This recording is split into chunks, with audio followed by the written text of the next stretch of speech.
Okay, changing the trailing arm bushing in my Saturn Ion. This whole arm would move forward about an inch because the bushing's all worn out and cracked. I think you can maybe see a split in the bushing in there. So I took out this bolt with the bracket for the emergency brake cable, and I'm trying to lower the rear end down with the jack. Took the shock out, which is here and there.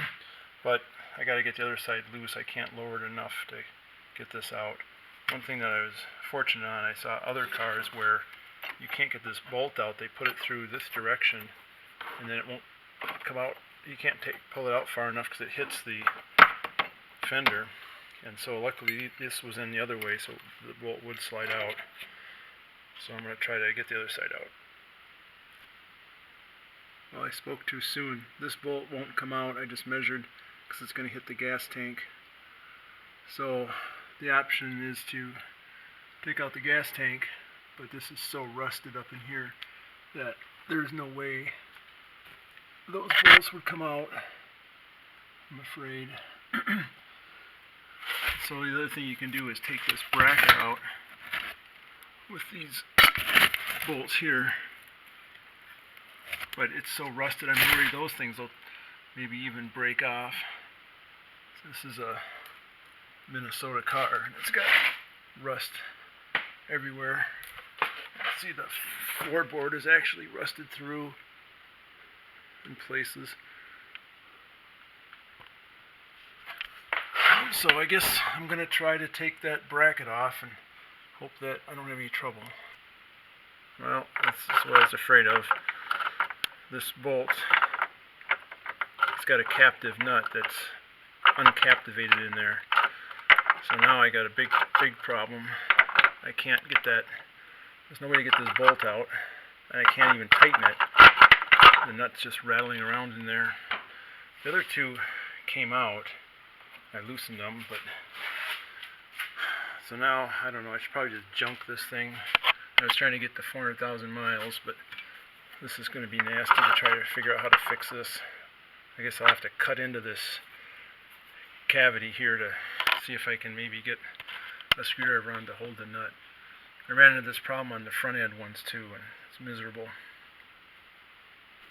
Okay, I can't believe I'm going to do this, but took the back seat out, did some measuring, and I think if I cut here, I can get at that nut that's not captive anymore. And I think that the metal piece on the bottom is welded in where this bead is here, and so if I stay inside of that, I hope I won't hit any double wall thickness. So it's going to take a while to cut this out, but hopefully this will work, and if not, it's the end of this car.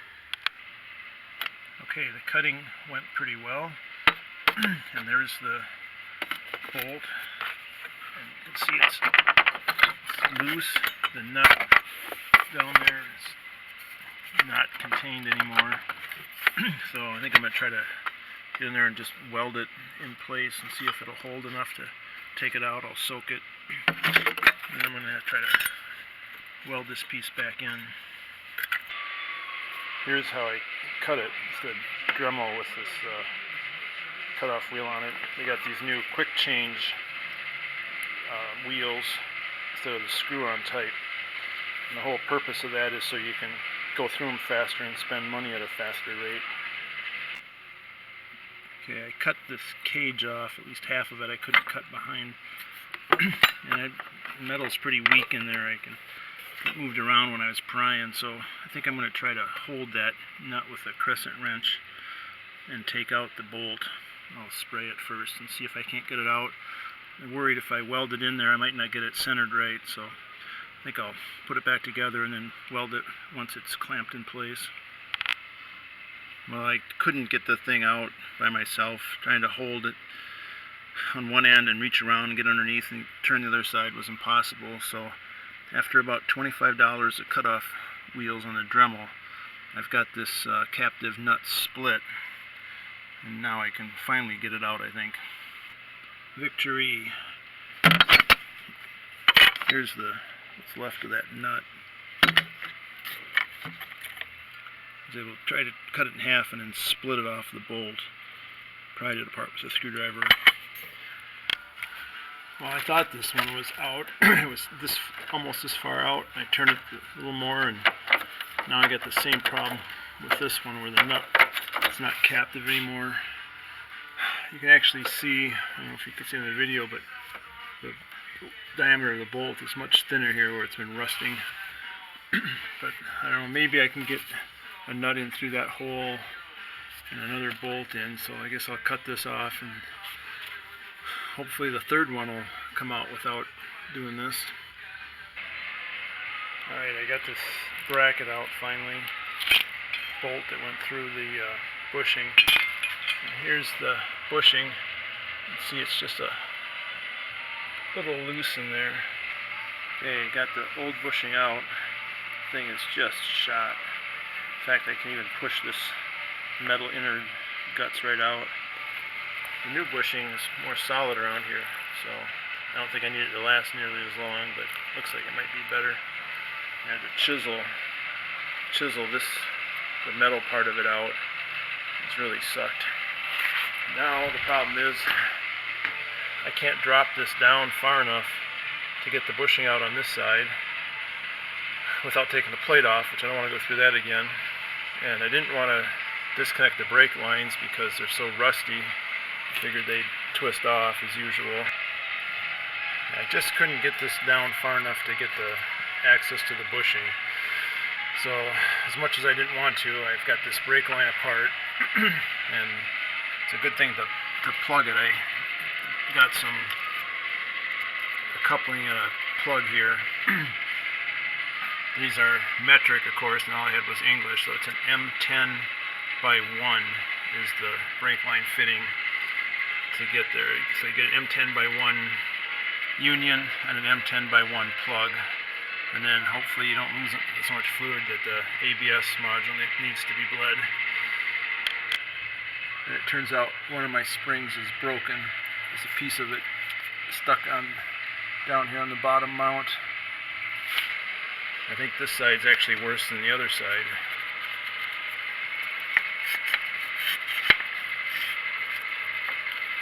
You can just push the whole thing out. Really shot. I think it'll steer a little better once I get this fixed. Big chunk of the metal part of the bushing is missing. I don't know if that cracked off or corroded, but it's really in bad shape.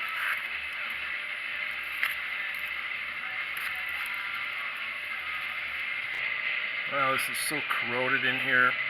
I really need to wire brush that out, and since the only thing holding the rear end now is the 2 emergency brake cables and 1 wire that's on a plug, I guess I'm going to take the whole thing out so I can clean that up nicely, and then I can have better working to try to install the new bushings. So I'm going to take all the brakes apart, get the emergency cables out. Okay, I keep digging myself a bigger hole.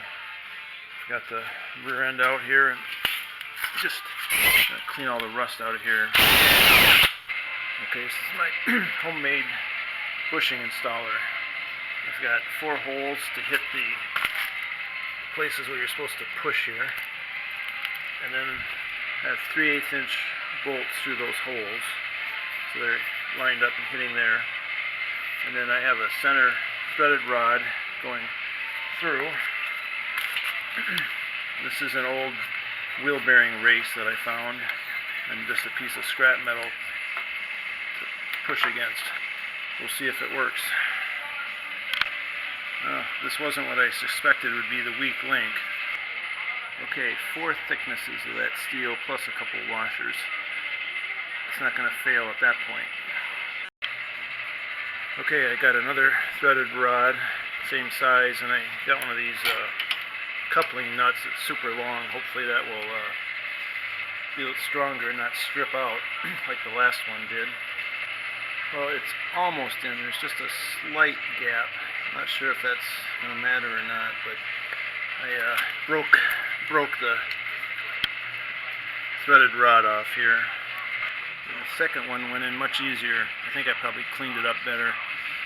The old one left scraps of metal rusted onto the housing, and I probably didn't get all those off on the other side. On this one, I took a little grinder in there and made sure I got all the stuff off, and went in quite a bit easier. Okay, that bleeder screw is going to be horrible to get loose, so I wanted to do it while the thing was out, and I don't think I can do it without heating. I tried tapping on it, and it just feels like it's going to twist off. So I took the pistons out of the cylinder so I can heat it up and not ruin the seals. Hopefully it'll work. I really don't want to buy new wheel cylinders. Okay, it wasn't coming out. Rounded off even with a 6-point socket. So now I have it out and in the vise. I can heat it and use vice grips. This is why I never get back to working on my Triumph. Okay, I got it out. Hopefully I didn't warp the cylinder with the heat. But got it just to wiggle a hair, and then I could work the WD-40 in, and eventually it came right out. Okay, another cut into the floor. There's the first cut. Here's the second one, and the other bolt that I have to get out. This section below where I cut just fell out from rust. I had to open up more just to get the tool in here to cut this off. Okay, I got this broken stud out, and there's where it came from. My other access hole. And some pieces to weld back in. And I managed to get the broken stud out of that big, thick nut they have in there, which I kind of want to keep since it's so rusty. I want a lot of surface area. Okay, there's my new bolt, 1/2 inch instead of the metric, and there's a bolt I found that works in the old nut, so I have a built-in washer down there. So I'll weld those pieces back in. And here's the bottom side of that same section where I have the 1/2 inch bolt in, and the far side back in there. And one thing on this, I put the bushings in all the way so that back flange was flush, which is how the old ones were. But of course these are aftermarkets, and that was wrong. So the rear end really didn't fit in here. I wanted to put this plate back in the exact same spot so the alignment wouldn't change. But I had to really hammer and wedge to get this thing in, so it's actually the plate is shifted outward. I tried to push the bushings back out, but there's just no way. I'd have to put in new ones if I was going to try to fix it. So if you do this job, which I don't recommend, when you before you take the old bushings out, measure how far apart they are, and then put the new ones in so that distance is the same. Okay, so I've got the springs back in, and it's a little precarious because the little knob that's supposed to hold the bottom of the spring in so it doesn't squirt out, it's completely rusted off on both sides. This is all that's left of it.